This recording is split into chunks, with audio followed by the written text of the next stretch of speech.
Well, if you'd like to know more about text messages, there's a free workbook with exercises based on today's programme to help you along the way. To get your free pack, you can free phone the number on your screen. That's 1800 20 20 65, 1800 20 20 65. You can also write to apply for a student pack, or you can visit our website. That's www.rug.ie. And don't worry, these contact details will come up again at the end of the programme. I was reading the other day that Irish people, more than any other country in the world now, use text messages. We're at the top of the pile. Do you? I do. It took a while to learn. And then after that, I'm a convert, very definitely. I don't think I could live at this stage now without communicating by text. It's very handy. When the cameras go off in the Dáil, do you see all the ministers texting each other across the floor? Admit, yes, it has been known that underneath the table we're texting away. Very handy. I don't think the Count Corda would approve, but it is done. What about you, Frances? Do you use them? Oh, I do, but I'm more inclined to leave a voice message, actually, and... Why is that? It's more polite? I just feel more comfortable with it, and if I do text, I'm not very good at the shortened abbreviation bit at all, I'm more inclined to write the whole word, like as if I was writing a letter, Full punctuation, and full stops yes. and commas and the whole lot. My children think it's very funny, Do they? Very old-fashioned. Very old-fashioned, that I haven't caught on to the abbreviations at this point in time. Minister, you know the way that politicians, of course, have to write a lot of speeches. Do you find text language is creeping into your speech writing as a sort of shorthand? Well, certainly if I'm taking notes, if somebody is speaking very fast, and if I happen to be taking notes, I do find myself sort of writing L8 as if, or later. Exactly, that kind of a shortened version as I would use on text. I know there are little books out these days now to be able to give you more information on the short text that should be used on text, but I'm not that advanced as yet. Frances, in terms of people learning and improving literacy skills, yet another language to have to deal with, text speak, yes. Does that make it confusing? It does.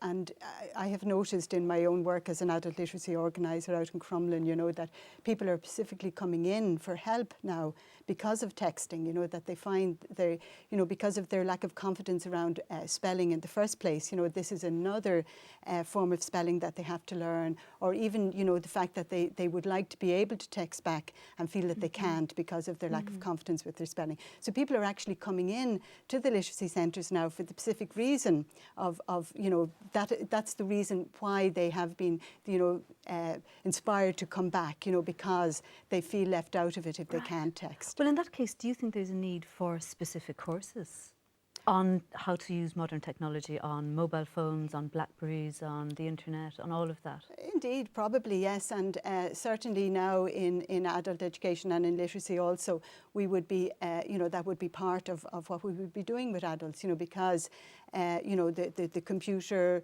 texting, these are all ways of communicating, they're the new literacies. And people, everybody needs to be able to do them. So part of our courses would certainly be, computers play a big part in the service we offer to people, and we offer computer literacy courses to everybody. And certainly on a one-to-one basis, the Minister was talking about, the voluntary tutors on a one-to-one basis working with students. They would certainly be helping them with their texting also. Is that something, Minister, that your department would be very keen to do as well, to keep up in education terms with the changes in technology? As Frances was saying, somebody may just have got the hang of spelling and now they're having to undo all of that for texting. Should you be keeping up with those changes? Yes, I think it's very important because it's been said it's a sense of communication, and that's what we're all about. And I think that certainly if we're talking about younger people in particular, it's their mode of expression. And so it would be very foolish not to be able to incorporate that into education right across the board.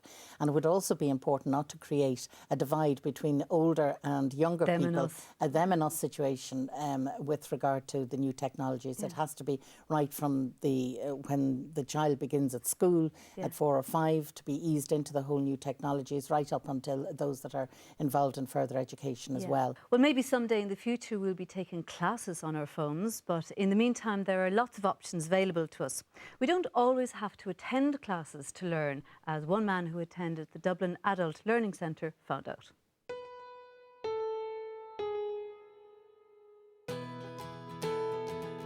We're all learning new things all the time.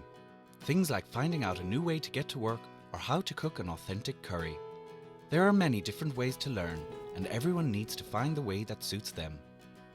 Alma McQuaid is a tutor at the Dublin Adult Learning Centre. Classroom-based learning for adult learning is very different from schools. They're smaller, we see it in different ways depending on what we're doing, and sometimes we don't use desks. It's a more friendly, generally a bit more relaxed. I think using art with literacy can be really useful as a way of breaking the ice, or a way of them becoming more independent. If they take work home, they've got a picture and a word on the page, the most simplest form. Sometimes it just lightens the mood. It can be a fun thing to do, and people remember an image more clearly than lots of letters. We encourage interaction between students with an adult group. We want to hear adults' opinions. It can be very daunting for an adult to come into a classroom if they haven't been in education for years and years. One-to-one learning is a really useful way of bridging that gap.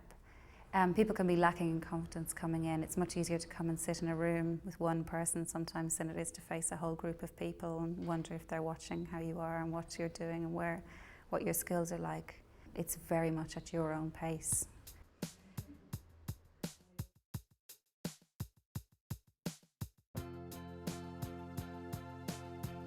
Someone who has tried different ways of learning to great effect is caretaker at Dublin Adult Learning Centre, Tony Geraghty.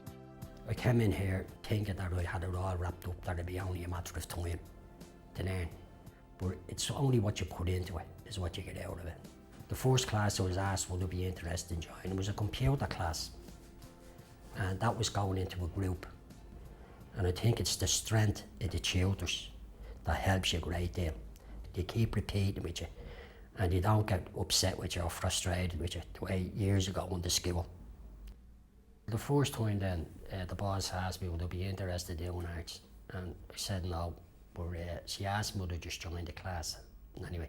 So when I went into the class, I wasn't interested in the art. After doing the art, I felt very relaxed. I felt very, it was like, as I said, taking a tablet. If I got frustrated in what I was doing, I'd go back to the arts and I'd do it, and then I'd come back then to learn about the reading, the writing and so on. They bring you in here and they show you the tools, and you bring them tools home with you, and you have to work on them at home as much as you are in here, because you've only 3 hours, and if you don't learn the stuff that you bring home with you after them showing you how to do it, well then it's just going to take you longer. So the more you put in, the more you get out of it. Adults have really busy lives. It's difficult to commit to a class sometimes at the same time every week because of work or shift work. And while you can have week on, week off classes in some centres, there are lots of things you can do at home to keep your learning up. Computers are great. You can get in touch with using software to help you with spelling. In the past we've had Read Write Now television programmes, and now we've got the Really Useful Guide. And you've got the book, you've got a DVD or a video, and possibly a TV programme to watch if you've got the time when that's on. And we've had a telephone number. If you run into difficulties, there'll be somebody there to talk to about it. I mean, lots of jobs have training on the job. You could do your Safe Pass training, which is something you need to do to work on building sites and work on construction these days. Sometimes you need it to work in a warehouse or with forklifts in markets or storage. And it's basically something you do to show that you know how to be safe. There are so many courses available now for adults. You can study anything from reading and writing, floristry, Chinese. The world is your oyster. Just call into your local VEC or Adult Learning Centre and inquire.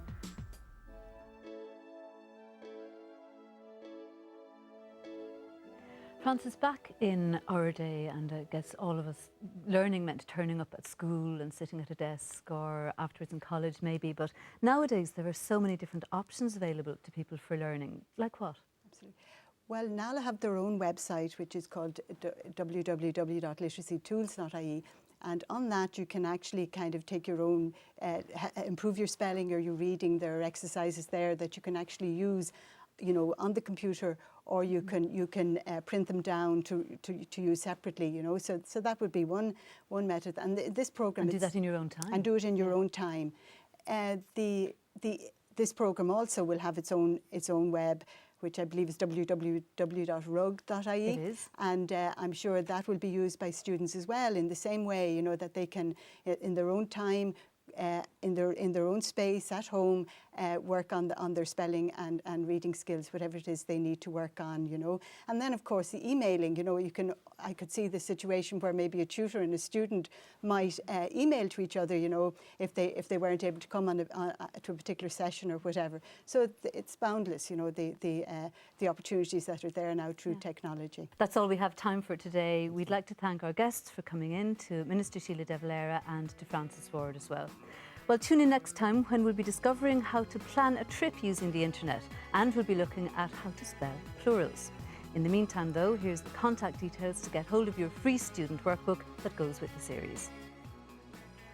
For your free student pack and workbook, free phone 1800 20 20 65. That's 1800 20 20 65. Or you can go online and visit www.rug.ie